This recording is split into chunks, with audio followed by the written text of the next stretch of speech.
My name is Herb Daniels. I'm 53 years old and an Army veteran. I served from 1989 to 2017, and I retired as a Lieutenant Colonel in the U.S. Army Special Forces. I'm from Tacoma, Washington, and I spent most of my career actually right here at JBLM.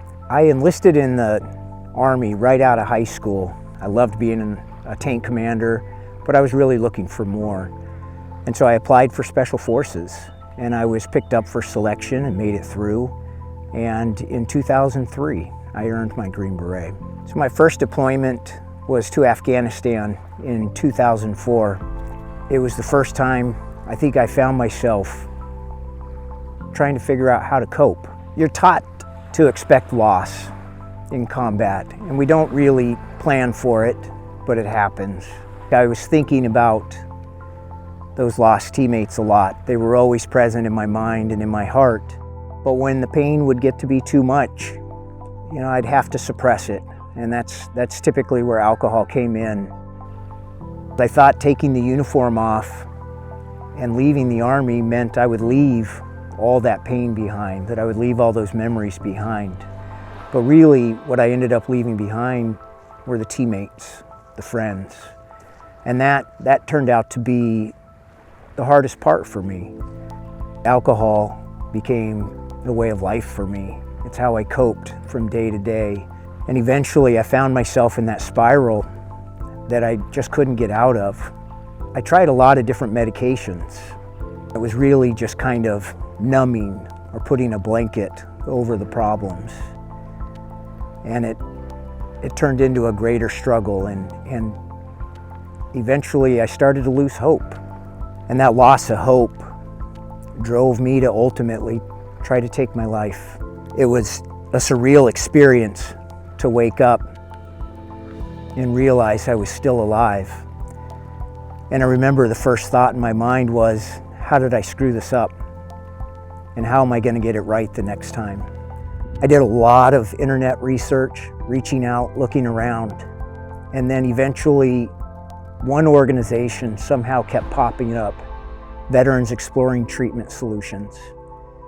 And this organization used psychedelics to help service members, especially those in special operations, heal from PTSD and TBI. They offered me a grant to get healing. They also gave me an opportunity to be a part of a Stanford research study on the effects of ibogaine in treating TBI and PTSD. I went to Mexico to an amazing clinic down there, and that's where I had my first psychedelic experience with ibogaine.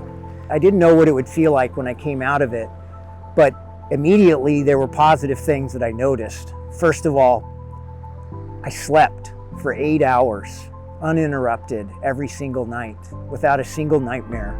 The other was that it took away my craving for alcohol, and I still have none a couple years later. That experience actually allowed me to open back up, to feel the pain that was inside me, but also to find the courage to face it and to talk about it, and to finally start sharing with my family what my experiences were. They get to be a part of the healing, and I think that's the best part. I'm pretty certain that if I hadn't had that opportunity provided to me through vets, that I wouldn't be here today. It is a life changer and a life saver. And I think it's so important that other veterans and others who are suffering from PTSD and TBIs have the opportunity to find healing through psychedelics. We should have access to psychedelics and psychedelic-assisted therapy in our own neighborhoods, our own towns and cities. I think it's incredible that President Biden actually mandated Congress and the VA and DOD to look at psychedelic-assisted therapies for active duty troops. I think as we progress that mission and see decriminalization actualized in our community, that's when I'll really be excited to celebrate. I'm really looking forward to that.